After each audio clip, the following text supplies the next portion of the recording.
Are we running? Are we up and running? We're running. We're up and running. Ah, look at this. No technical difficulties. I think I worked out all the bugs. So here's what went down yesterday. I didn't post the podcast. I was looking at the computer. I was like checking the monitor and all that stuff, and I was just like, I was looking at it, and it just kept on. It looked like the camera kept cutting out, which made me think the audio was cutting out.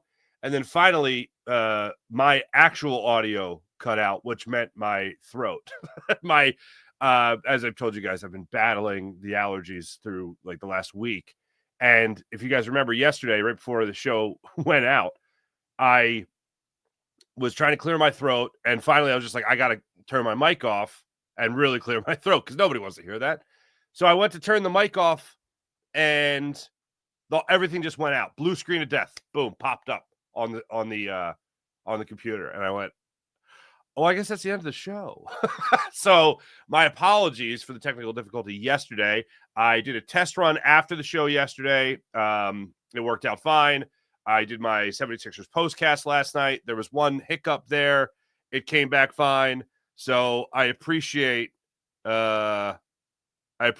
people hanging in there. And I got who was it? My man Ari, our resident Cardinals fan. He was like, hey man, I hope everything's okay. And I'm like, man, I hope people aren't worried. But all is good. It's great to be here. It's great to be great to have you guys along for the ride here on the Farzy Show. My name is Mark Farzetta. Make sure you guys hit like and subscribe on the Farzy Show YouTube channel. Make sure you hit like and subscribe to the Jacob Media YouTube channel. And I know this is going to be heartbreaking for a lot of people. Barring any rain outs with the Phillies, most likely then, the last 3 games of the 76ers season, I will not be doing 76ers postcast. I know. They all conflict with Phillies games. So I think you would assume as to why I wouldn't be doing 76ers postcast over Phillies postcast, but just know that's the way it's going to go for the rest of the season. So it looks like no more 76ers postcast for the last 3 games of the season as we shift focus on Locked On Phillies YouTube channel for all your Phillies postcast needs. And what a series you have coming up here. You know, I told you guys I was very excited for the Dodgers series. Can't remember the last time I was that excited for that, a series like that early in the season. And now they get the Atlanta Braves, who are not really off to a great start this season. The Atlanta Braves, people can talk about how they have faced the Padres. You can talk about how they faced the Dodgers. They got swept by both those teams. And how their only win of the season has come against the Miami Marlins in what was a 10-0 victory. But then the next day they got shut out 4-0 against the Miami Marlins. And then they got rained out on Sunday. So the Phillies are going to be going into Atlanta. All start times are 7:15.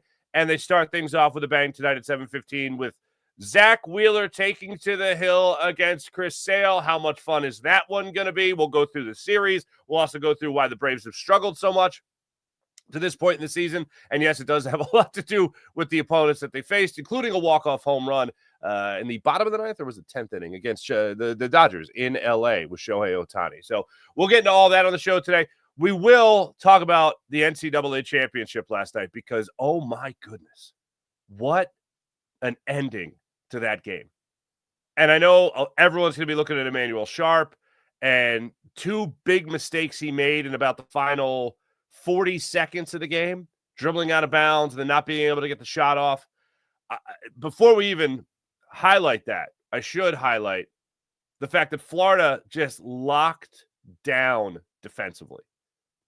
That is the type of defense that if your team's winning and you need to ice out another team, you need to shut down another team, lock down another team, that's the type of defense you want to see from your team.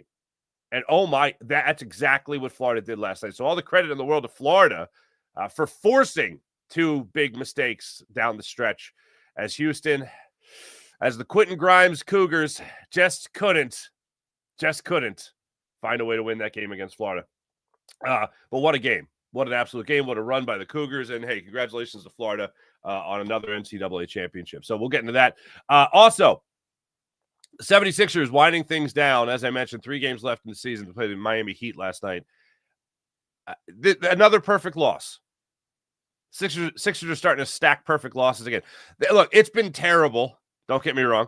It's been awful. And I am extremely glad that I won't have to watch the Sixers game and then have to talk about it, because it's just been a very redundant story with the Sixers. And all I've asked in the final weeks of the season, really final month and a half, 2 months maybe of the season, is just give me something to look forward to next year and give me some good basketball. Show some fight. And last night, the Sixers showed some fight in the first quarter. Got blown out in the second quarter for the most part. They never controlled, let's say that, in the second quarter. And then in the third quarter, Quentin Grimes went off for 14 points of his 29 that he had on the night to give the Sixers at least an 8-point edge within the quarter. I mean, they won the quarter by 8 points, which allowed them to go into the fourth quarter even at 83 all. And then at about the 7:45 mark of the fourth quarter, Duncan Robinson hit a three, and that really propelled the Heat into a 13-3 run.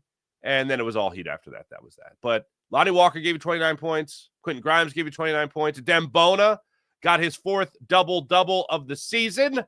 You love to see that. Also 3 blocks, I believe he finished with last night. 3 or 4 blocks. Not bad. Not bad. But they gave you something to watch. And Dembona continues to look like a guy that at the absolute worst could be your backup center next year when the season starts. So that's what you're getting from the Sixers as things wind down. The Flyers, unfortunately, had their their win streak halted at 3.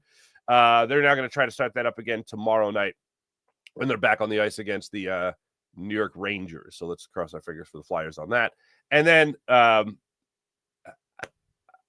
I've heard some people talking about the Alexander Ovechkin, Alexander Ovechkin's goal, passing Wayne Gretzky and all that. I think it's awesome. And I grew up, I was a kid in the Gretzky era. I was really little when he got traded from Edmonton to the Kings. So I knew him more as a King before an Oiler and all that. Then, of course, later learned about the dynasty that the Oilers were in the 80s and all that. But unfortunately beating the Flyers. But what's really amazing to me is the comparison that people make. Like, people still hold on to these things like, well, he's not better than Gretzky. Is anybody saying he's better than Gretzky? Like, I don't believe that he's a better. If you're starting an NHL draft all time tomorrow, Gretzky's my first pick. I don't know anyone else who's taken anybody else other than Wayne Gretzky. Literally the great one. But when it comes to goal scoring, just goal scoring, this is an incredible feat.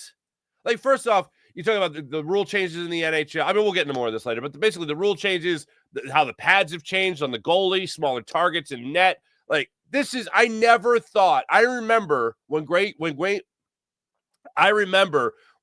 Gretzky was getting ready to pass Gordie Howe. And just thinking how incredible that was. Well, records are meant to be broken and all that. I remember Gordie Howe saying at the time that he thought his, all his goals should have counted. And it's like, no, it's just NHL goals. That's what this is. That's what people care about the most. And then Gretzky passed him and obviously just added to the lore that was Wayne Gretzky. You already knew he was the greatest hockey player ever. Ovechkin passed him in goals. That's special. That's great. He's still not a better hockey player than Wayne Gretzky with everything else that Wayne Gretzky did, especially when it came to making his teammates better.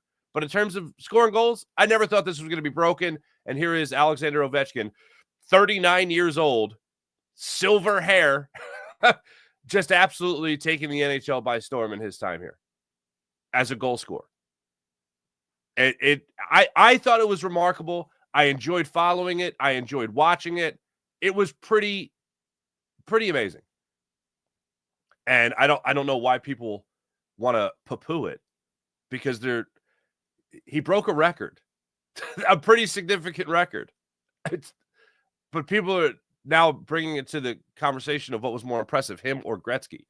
I think in this day and age, this is pretty impressive to break that record. But when it comes to the comparison, you're changing the subject. Let's keep it about the goals. This is remarkable. Wanted to get into that yesterday during the morning rush, but a little technical difficulty. All right, welcome into the show once again. Let's get into it when we start off with the Philadelphia Phillies, who got this series with the Atlanta Braves. The Atlanta Braves, as I mentioned, 1-8 coming into this game here against the Phillies, coming into this series. And I'm going to tell you something about that. I don't care about their record. it means nothing to me. Does it mean that they struggled against the Dodgers? Certainly. Does it mean that they struggled against the Padres? Absolutely. But playing the Phillies is kind of an all for all the marbles type of thing. This division is going to beat the crap out of each other throughout the season.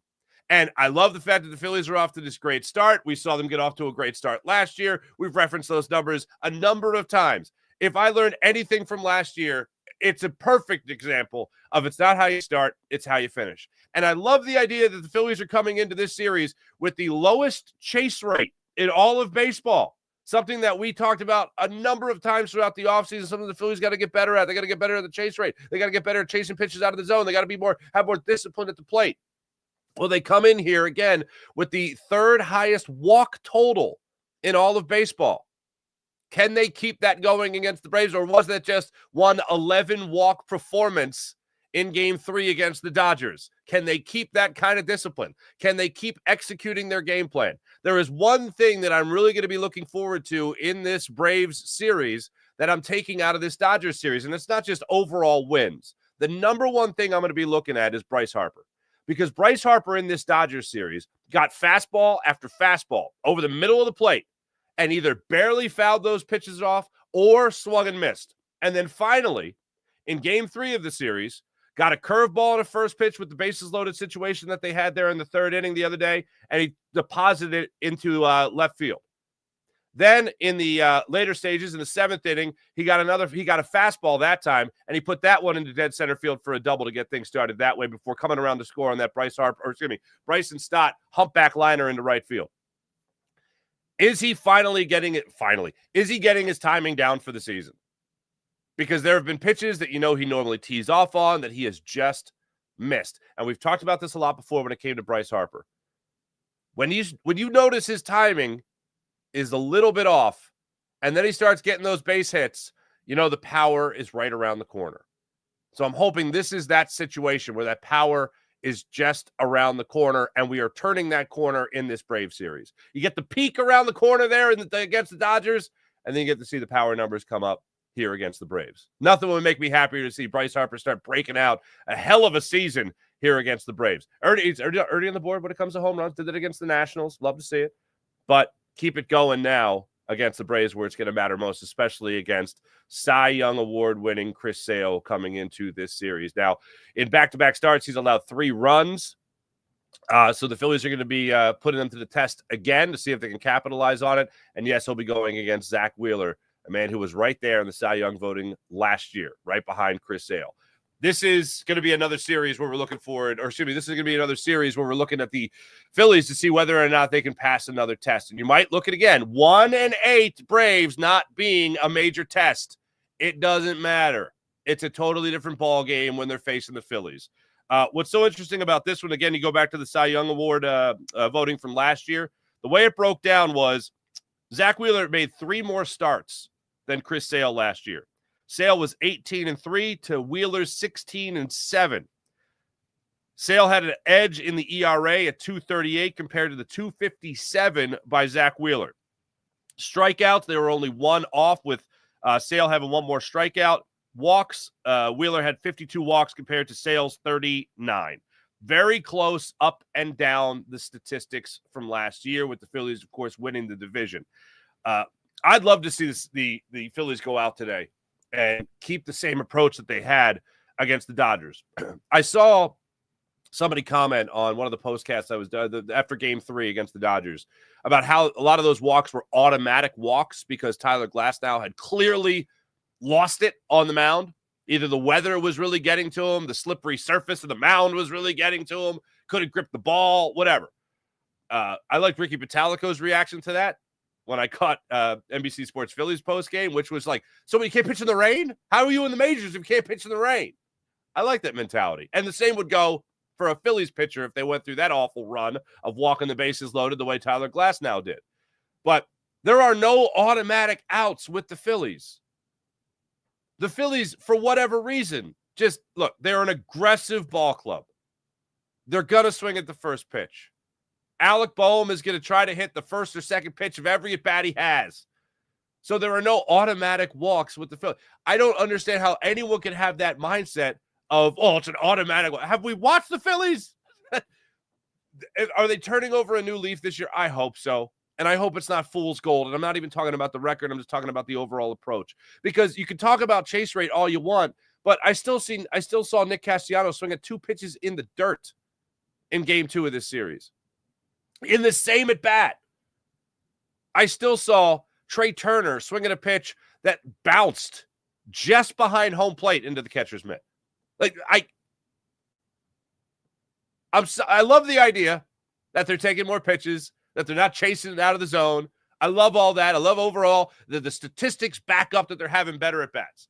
But we still see it at the most inopportune times, the bad approach, the over-aggressive approach, rear its ugly head. We're also talking about a team that had, 18 strikeouts? That's not good. That's not good.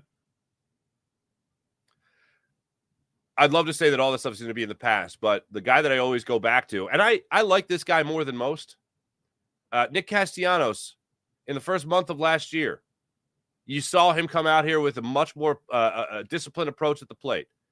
And then in the middle of the season, he started reverting. A month into the season, 2 months into the season, he's reverting back to that wild swing. And then he got way more locked in and became the Phillies' most consistent hitter in the final 3 months of the season. I don't want this beginning of the season to be fool's gold. And again, I'm not even talking about the record. I'm just talking about the approach at the plate. That's one thing I'm going to be paying attention to, and I know everybody else will be as well, because it's highlighted, it's in our minds. And I mentioned the stat about chase rate being the lowest. It is being the lowest chase rate in Major League Baseball. I think a lot of people roll their eyes at that because they still see mistakes. You're just not seeing them at the alarming clip that we have seen in the past. So that's one thing. I look forward to Bryce Harper. Hopefully we see some power. We're not sweating out games like we have. We see some power early from Bryce Harper, getting an early lead maybe for Zach Wheeler, and hopefully turning that corner. After that, more consistent in that approach that we've talked so much about.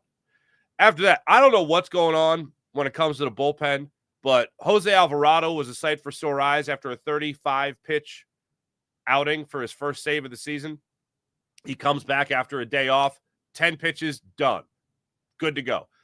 Matt Strahm came in, closed the door as well in that final game against the Dodgers. But a guy that has consistently been worrisome is Jordan Romano. And when I listen to Rob Thompson talk about it, when I listen to Jordan Romano talk about it, there's legit concern for what's going on with a guy that's a 2-time All-Star. And it's not just Philly. People talk about, it's tough to play in Philly. Hey, look, I understand that the first series of the season against the Nationals, that sounded like a Citizens Bank Park South game. But I know everyone's talking about how Philly ain't for everybody. I don't know if it's Philly getting to him or if it's just a weak start, losing velocity. Hey, look, Philly or a crowd isn't going to make you drop 2 miles per hour in velo when it comes to what Jordan Romano is putting out there. And if Rob Thompson's talking about having concern, then that means everyone should be concerned.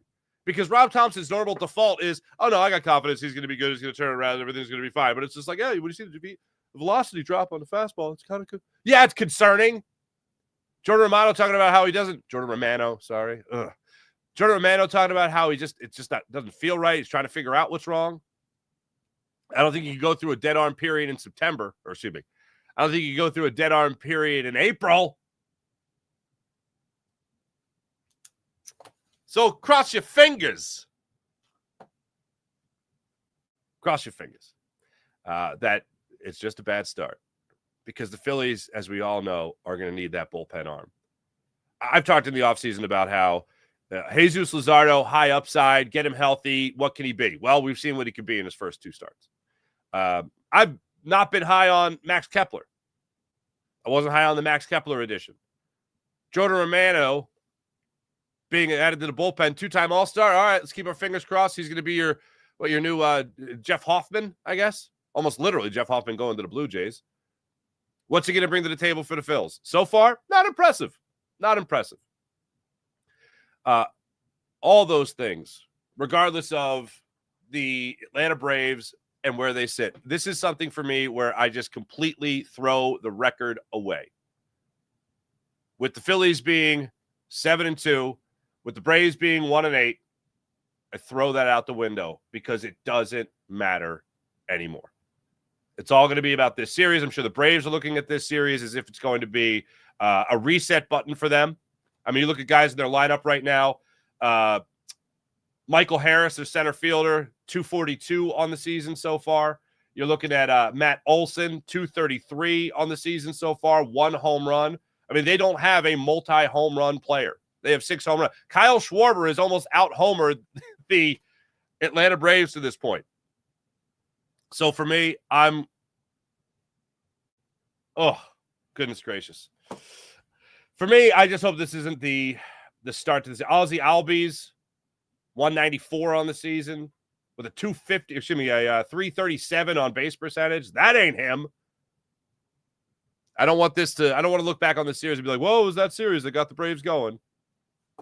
What's Ozuna doing? 240? Oh, he's got 500 on base percentage. 1 home run, 5 RBIs. Yeah. Oh, boy. Don't let it be the start of something good for the Atlanta Braves. 7:15 tonight, Sale goes against Zach Wheeler. I will have you covered on the Phillies postcast after that one. NCAA championship last night. An absolute battle of a game. It's everything you want in an NCAA championship performance. You want that close game. You want it nail-biting and all that stuff. It just seemed like throughout the game, it was a defensive battle from start to finish. But I knew Houston was going to lose that. When I knew Houston was going to lose that game, wasn't the first sharp turnover. It wasn't the second sharp turnover. It was the first one. Manuel Sharp comes down with about 40 seconds left. Gets the ball top of the key. Dribble drive penetration. 2 Gators collapse on him. And he dribbles the ball out of bounds. That was the moment where I felt Florida is just suffocating them. They're not going to get anything. Anything.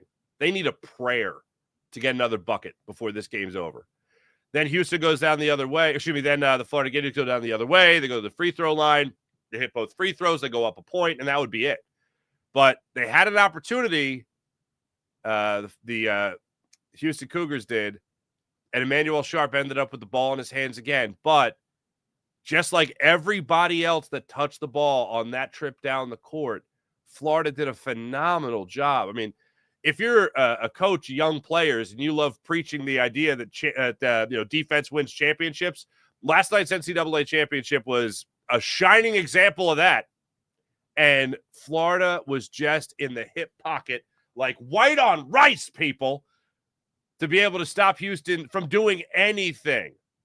And Emmanuel Sharp had a split second, if that, to get an attempt at the game-winning shot off deep from 3. And instead, with Florida collapsing on him when he rose up to take the shot, had to drop the ball, which is a travel. If he touches that ball again, it's a travel.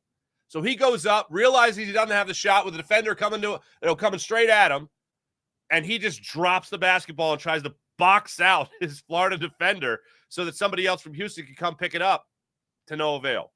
Now, as much as I love seeing that kind of defensive effort from Florida, and as much as I love seeing these young guys, win a championship and good for Florida, I couldn't take my eyes off Emmanuel Sharp, who just hit the ground after that and buried his face in the floor, and then was in a deep squatting position there on the court, and you couldn't help but feel heartbreak for the kid. Absolutely awful for him, but what an amazing performance by Florida to lock the doors in the final, really 2 minutes of that game, holding the Houston Cougars from doing anything. And this is a team that just had one of the greatest comebacks in NCAA history with the way they came back on Duke to be able to advance to this championship game. It was like all the magic that they had against Duke was used up. They used up all their magic against Duke and then had nothing going for them, especially on the offensive end of things, to end that game. Defensively, Houston was great as well. But then had no more magic left in the tank when it came to taking on Florida in the final 2 minutes of that game. Congratulations to Florida, and just so sorry for Emmanuel Sharp, because that's going to be haunting him forever. Who was it just missed? I forget who it was, just missed a layup. Ball was right there. Didn't go in. I can't remember who it was. Was it in the NIT? I don't know. Anyway, how about Chattanooga? How about TO being at the NIT? Anyway, so that's the NCAA championship last night. If you watched the game, it was a knockout. I had to. I was watching the Sixers mostly for my postcast responsibilities, so it is what it is. Yeah, so it was a bit of a wild one last night, to say the absolute least. Hey, let me tell you about the Game Time app. Download the Game Time app, create an account, use promo code Farzy, and get $20 off your first purchase on the Game Time app. Want to go to the game, the concert, the comedy show? Game Time app has you covered. So download the app, create an account, use promo code Farzy, get $20 off your first purchase, and don't forget to use Game Time Picks. Game Time Picks filters out all the fluff, gets right down to it. The best seats at the best prices on the Game Time app. How about PHL Sports Nation, Philadelphia Sports Nation, enhancing your Philadelphia sports fan experience across all social media and blogs? That's phlsportsnation.com. How about Sky Motorcars? Check out Brett's amazing inventory at skymotorcars.com. Let's get into the chat check. I know I missed you guys yesterday. You ample time today, people. April, good morning. Hello. Mullet Alvarado. Farzy, did the stream cut out yesterday? Hope all is gravy. All is gravy now. All is gravy now. It wasn't so much yesterday. And it was like I queued it up because I literally said, hey, excuse me a second. And then I go to just turn my mic off. And I guess that was one too many things for the computer to handle at that exact moment. The only thing I did differently yesterday was I took the computer I used to stream. I actually turned off yesterday. And I guess I turned it on too quick. Or I guess I turned it on and then started the show too quick. So I guess the computer was still revving up. I don't know. The computer is from 1988. Is that a problem? Like I had to take off. I had to close out Oregon Trail, and I just died of dysentery anyway. So I had to close out Oregon Trail, and then I had to start the show. So maybe that's what it was. Somewhat sarcastic, but that's what I guess happened. Why Niners wine? Good morning, Farzy and friends. Looks like an early start today, not even 7 a.m. yet. Wonder if Rory survived the destruction yesterday. It was not. We know Mark was covering for her. No, Rory the cat does not come into the studio anymore. She's barred from the studio. Like I said, I put up a gate cover so she can't get in here anymore. So I take full responsibility. Sean Kilrain, hello. Jace Goated, it's 6:54. I know. It's a real late one today. Dealer time.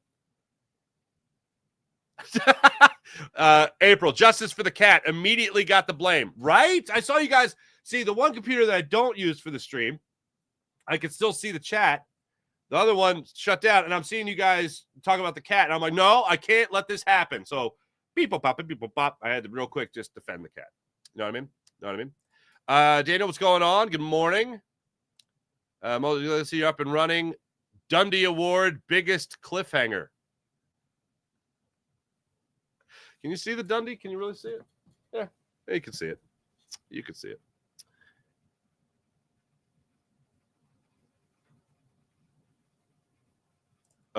April, isn't it assuming that cat will get blamed when semi-innocent versus watching a dog destroy something and we excuse behavior? Interesting. We just had a dog in our house for 4 days. We were watching my in-law's dog. As most of you know, I didn't grow up with pets. I never had a pet. So when there's 2 cats in my house and a dog, it's all of a sudden like I have a petting zoo. And wouldn't you know it, we still have the pool cover on the pool. And over the weekend, we were up early, and there was like 6 deer in our backyard. And then all of a sudden, the deer started running, and I realized that they were chasing. They were trying to scare away a fox, which they did successfully. But then there was another fox running behind them. This is all in like a 10-second span. And then just as the deer and the fox ran out of our backyard, 3 ducks came down and sat on our pool cover where there's a little puddle of water, rainwater, where I guess they just thought they could swim around. And I'm like, well, now I'm Tony Soprano. My wife thinks she's Cinderella, and I'm Tony Soprano. That's the way this works. And we had that going on as well as 3 cats in the house and a dog. And, of course, I take the kids out to see the ducks on the pool and give them bread. And they loved it. And promptly, I step back to take a picture of my beautiful children feeding ducks, and I step in a big pile of dog crap because I am not housebroken when it comes to having a dog around. I didn't think to watch where I was stepping. Morning, everyone. Good morning, Sean Gillespie. Hello.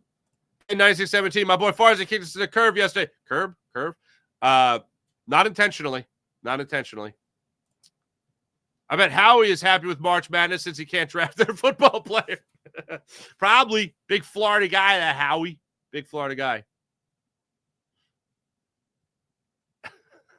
Pin 9617. Dude, you're bailing on the Sixers? What the hell? Laugh out loud. I don't blame you for bailing. Sixers stink. Hey, this is a really interesting thing with the Sixers. And I think I've already gone over my allotment of time I wanted to talk about the Sixers. But anyway.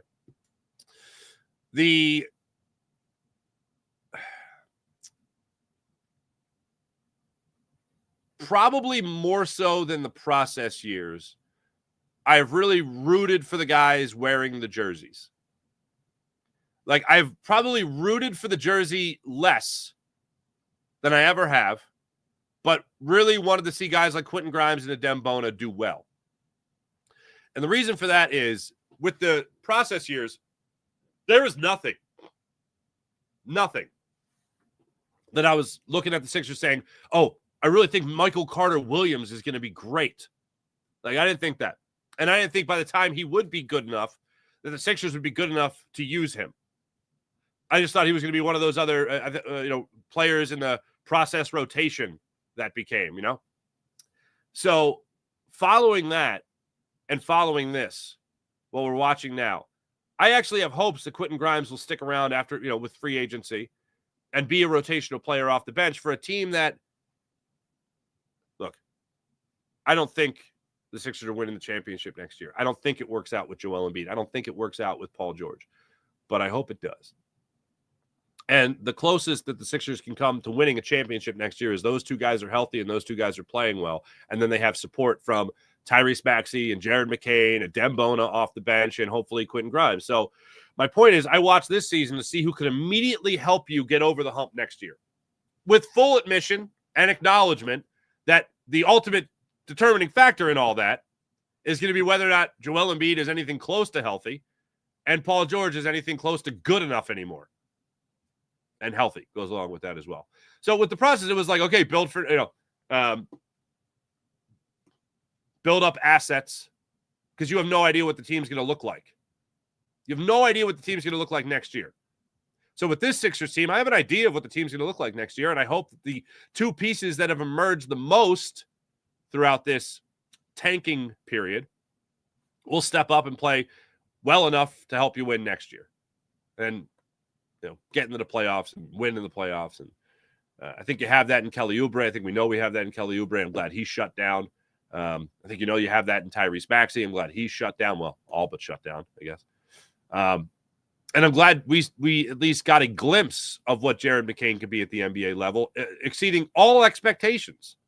I mean, you literally had Nick Nurse talking about him like he was going to be a G League player through some of the season. And here he is, rookie of the year, if he doesn't get hurt.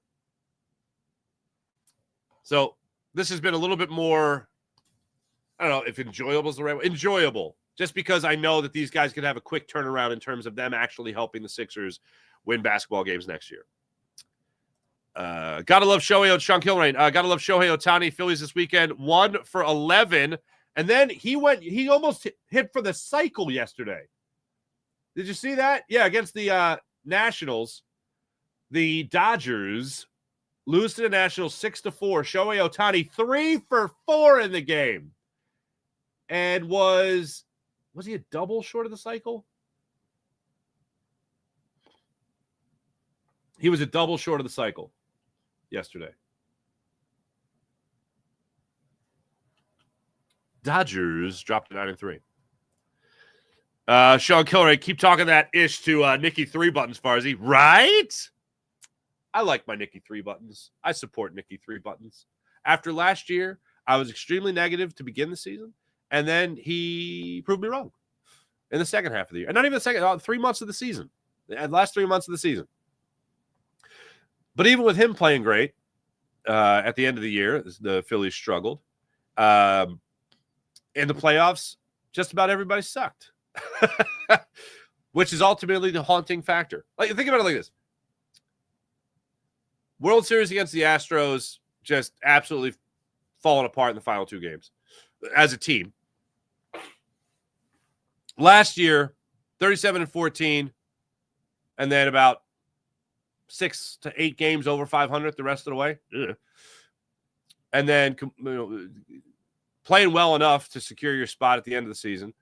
And then everything hitting the fan against the Mets.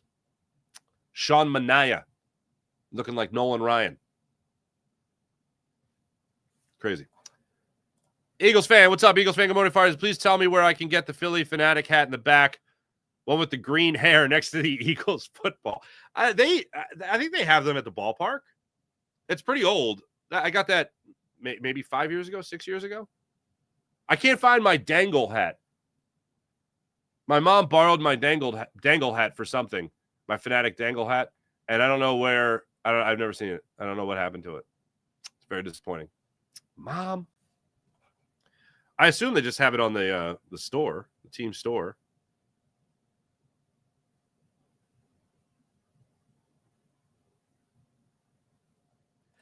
Sean Curran, there was 0 5-star recruits in last night's March Madness game. There's one player that is like predicted to be drafted in last night's game. Like nobody from Houston. Like it's insane. Absolutely insane. Yeah, that's crazy. I didn't realize that there was no 5-star recruits. I just knew that nobody was predicted to be drafted in the upcoming draft, first or second round. One player, I think. Joe Matt Clayton would have blocked that shot. He absolutely would have blocked that shot. Absolutely would have blocked that shot.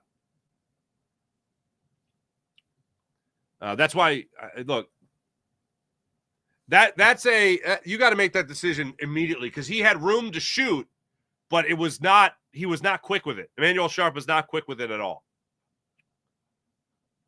That poor kid was devastated. Yeah, he was. Absolutely was. Tony Yayo, what's going on? Does Big Sills know anything about college? I don't know. I have never talked about college basketball with Big Sills. That's never happened. Danny, what's going on, man? Hi, Mark. Love the show. Thank you. Appreciate you, brother.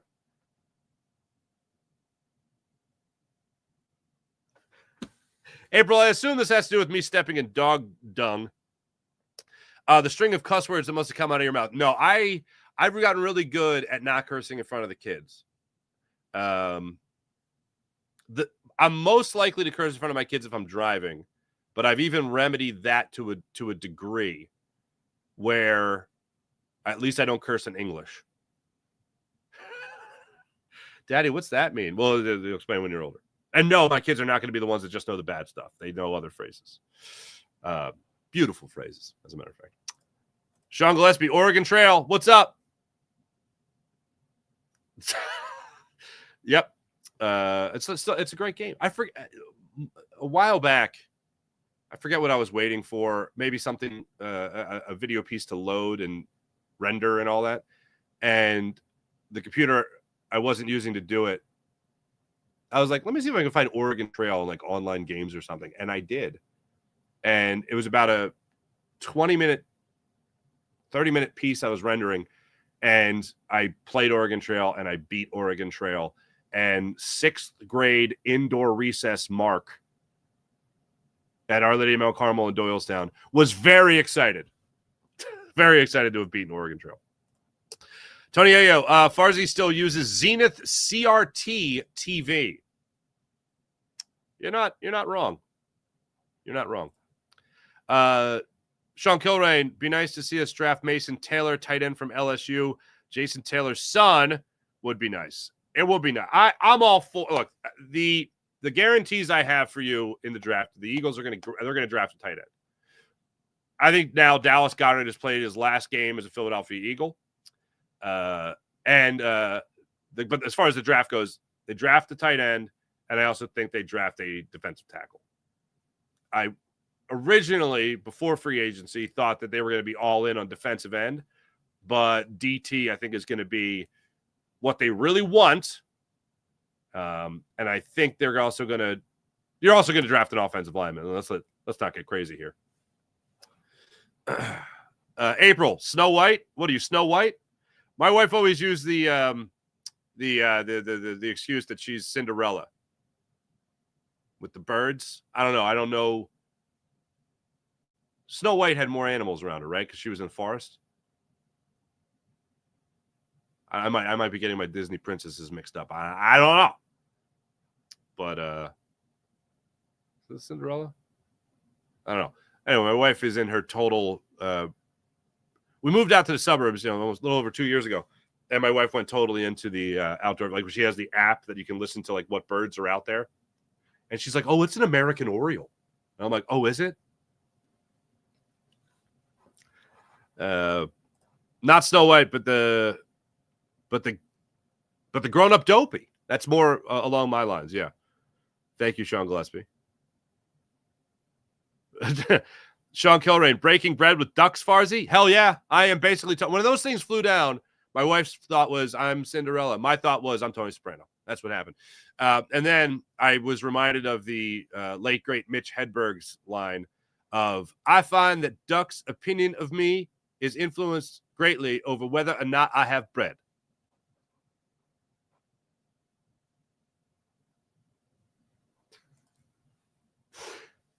Wine Niners Wine. Food for thought. Usually there are multiple cats in a good Italian restaurant dumpster, but you never see a cat around a Chinese. All right. All right.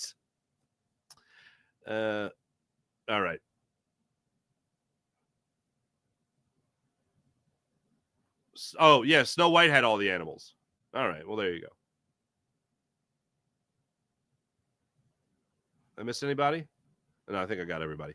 Thanks to everybody in the chat. You guys are wonderful as per usual. Let's get to the morning rush brought to you by Sky Motorcars, SkyMotorcars.com. Hey, your Philadelphia Phillies back at it tonight, 7:15. It's not like opening day where you have the day off and you have the down period, but I will say, after you took 2 or 3 from the Dodgers and you had a grand slam in a game, and Alvarado came in and slammed the door, and Brandon Marsh had a great play in center field. After all that went down, yes, yesterday felt like an eternity. So great to have Phillies baseball back tonight at 7:30. Chris Sale takes on Zach Wheeler.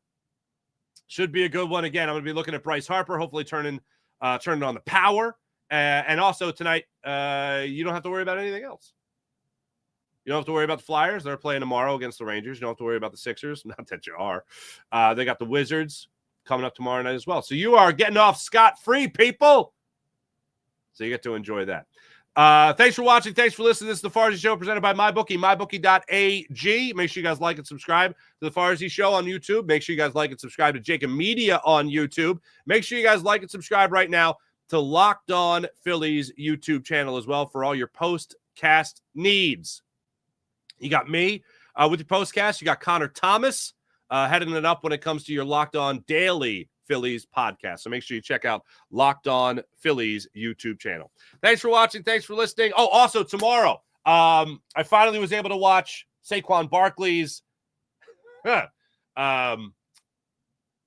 Ones. Full report tomorrow on that. So spoilers if you haven't watched it yet. We'll get to that. Thanks for watching. Thanks for listening. My name is Mark Farzy. I'll catch you guys tonight on Locked On Phillies YouTube channel for your Locked On Phillies postcast. And I'll catch you right back here tomorrow on Wine Niners Wine. Yes, you did. God bless you. Thanks for watching. Thanks for listening, everybody. Back with you guys tomorrow. Have a great rest of your day. Bye.